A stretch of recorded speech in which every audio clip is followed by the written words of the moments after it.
Hi, I am Emily Johnson and I am a food historian, and I would like to tell you a little bit about one of the diseases that was common in the past that was associated with protein deficiency.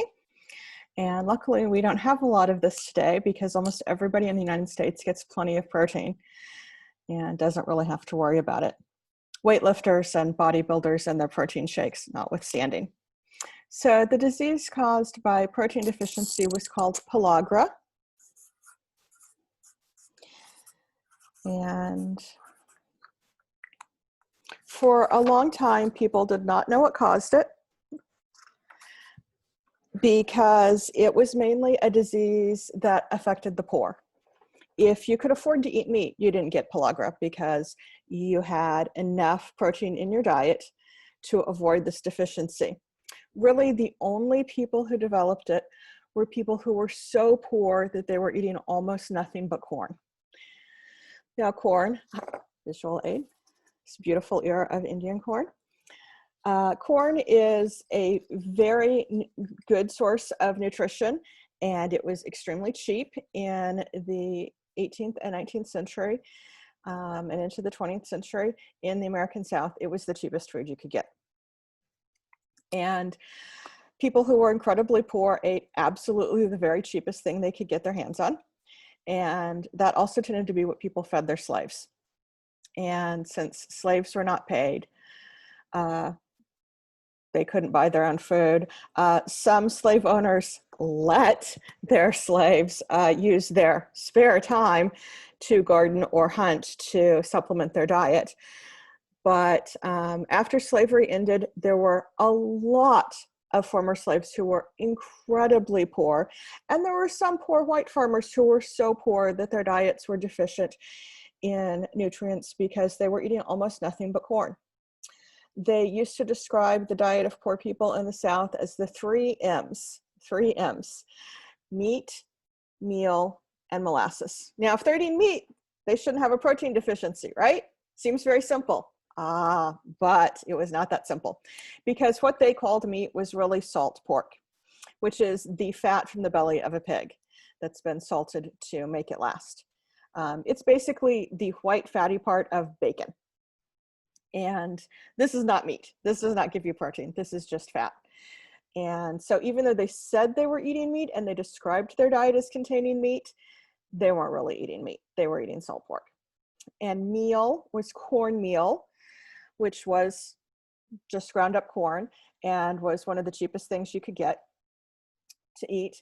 And molasses. Molasses was very cheap too because it was a byproduct of making sugar. If you grow sugarcane and you crush it to extract the juices and you refine those juices to get white sugar, the stuff you take out when you're refining it, the stuff that you would otherwise throw away, is molasses. And molasses was a byproduct of sugar production. A lot of it was used to make rum, but it was very cheap, and so very poor people would use this as a flavoring in their food. Molasses does have a few nutrients in it, but not the ones you need if you're not getting any meat. Now, if you're vegetarian, you know it is perfectly possible to get all the protein you need from plants, but you need diversity in your diet because corn is deficient in mainly niacin and thiamine. It does not provide all the amino acids that your body needs to make human cells. The essential amino acids, as we call them, are the ones that your body cannot make on its own. You have to get them through your diet. And niacin and thiamine are the essential amino acids that corn doesn't have very much of. If you just ate a few ounces of meat a week with your corn, you would not get pellagra. So this tells you how incredibly poor the diet of these people was. It was incredibly limited and inadequate. And a lot of poor people in the South would gather plants to supplement their diet. Things like poke salad and other greens, things like that. None of those have protein in them either. And so especially in the winter when they were not getting as much work as agricultural workers, hunting was not good, especially in the winter, their diet was very limited and they would develop pellagra. Now you can Google pellagra and find horrible pictures of the damage it causes. The most marked symptom that's very distinctive is it causes horrible skin lesions on any skin that's exposed to the sun. So people would get it on their face, the back of their neck, their hands, maybe their forearms, and it's like the worst sunburn ever that scabs and never heals. And this is because when your skin was exposed to the sunlight without adequate protein, it can't repair its skin cells against the damage from the sun. And having dark skin, by the way, was no protection against pellagra. People of all skin colors developed this if they didn't have an adequate diet. And it was endemic in the South. It was incredibly common. Doctors tried to figure out what caused it, but a lot of them didn't care because only poor people got it. Yeah, so, and there was a lot of blaming poor people. Doctors claimed that this was due to not washing adequately, or that pellagra was caused by laziness and could be cured by hard work. That was not true. One of the symptoms of pellagra is fatigue and difficulty concentrating and muscle weakness. So because those were symptoms of the disease, the people who exhibited those symptoms also had the skin lesions. So some doctors in the past actually said that laziness was the cause of pellagra, and that if these people would just work harder, they would get better. I have a feeling if this disease had afflicted rich people, it would have gotten a lot more attention a lot sooner.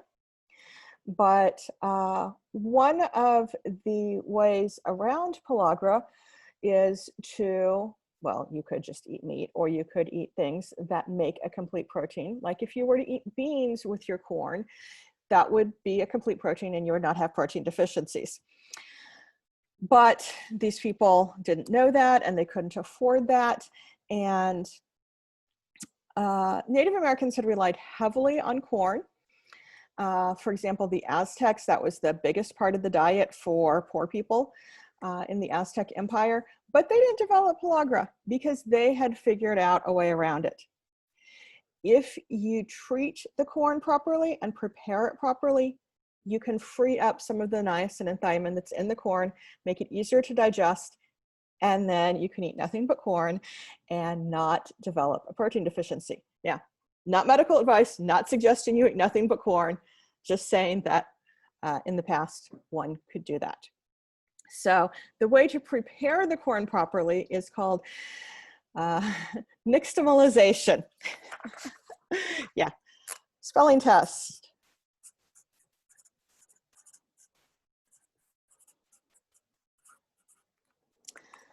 And this process involves soaking the corn in water that has lye in it. So you can get the lye for the water by filtering the water through wood ashes, or by throwing things like oyster shells into the water and soaking or boiling the corn in that water. That helps soften up the outer skin on the corn kernels, you know, the part that gets stuck in your teeth when you eat corn on the cob. And you can rub that part off, and the kernels puff up and get really soft, and the nutrients are freed so they're easier to digest. If you have had hominy, hominy is corn that's been treated in this way, and hominy grits are ground up hominy that has been treated in this way. The other product that most people in the United States might be familiar with that's been treated this way is Masa Harina, is corn flour ground from corn that's been treated with these alkaline substances, usually lye.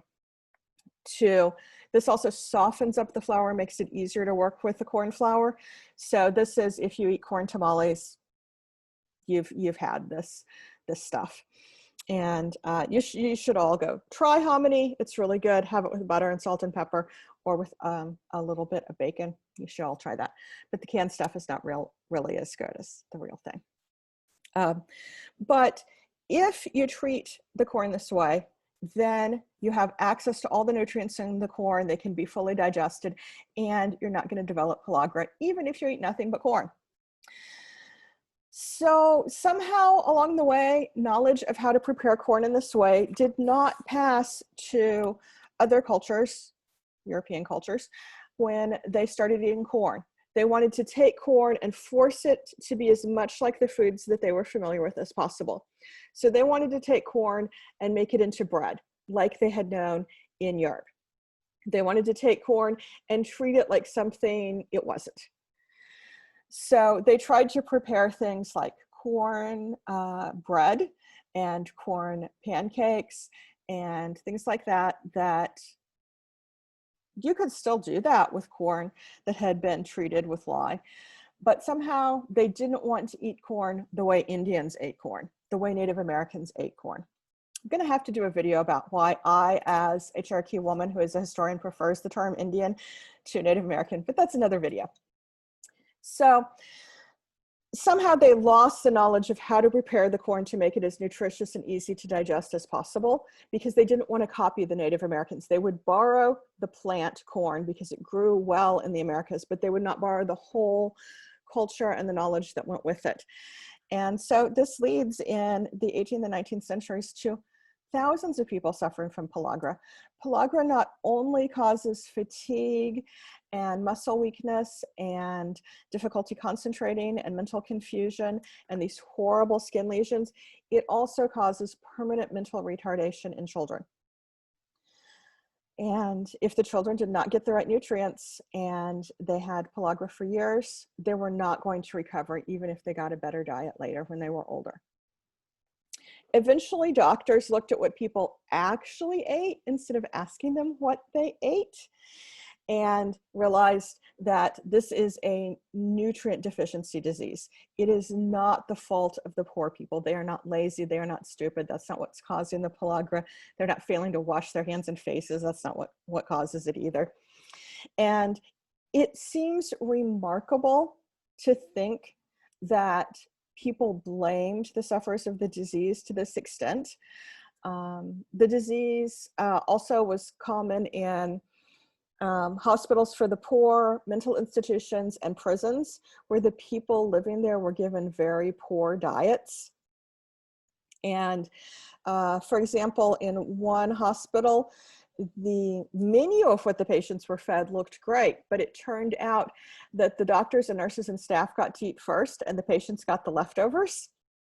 And the leftovers were mostly corn, cornbread, cornmeal, corn mush, corn pudding, corn pancakes, yeah. And so they actually developed pellagra because their diet was so limited and so deficient. I think it's hard for people in the United States today to imagine that level of poverty, but also remember at the time it was hard for doctors to study nutrient deficiency diseases because vitamins had not been discovered.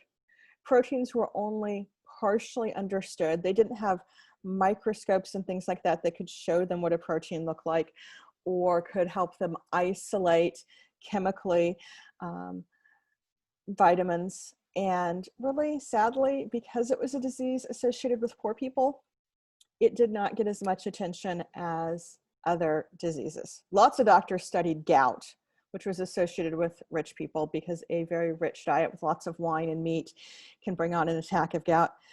Not many doctors studied pellagra. So pellagra to me is a perfect example of scientists and doctors not seeing what's right in front of their face, but it is also a perfect example of failing to learn from Native peoples and failing to value their experience with something that they had known for hundreds of years. If Europeans had just maybe listened a little bit, paid a little more attention, all the suffering of the people with pellagra could have been prevented. So, end of food history rant, and I hope you enjoyed learning a little bit about the disease. So go Google this and you can see some of the skin lesions. Luckily, this disease is incredibly rare today, thank heavens.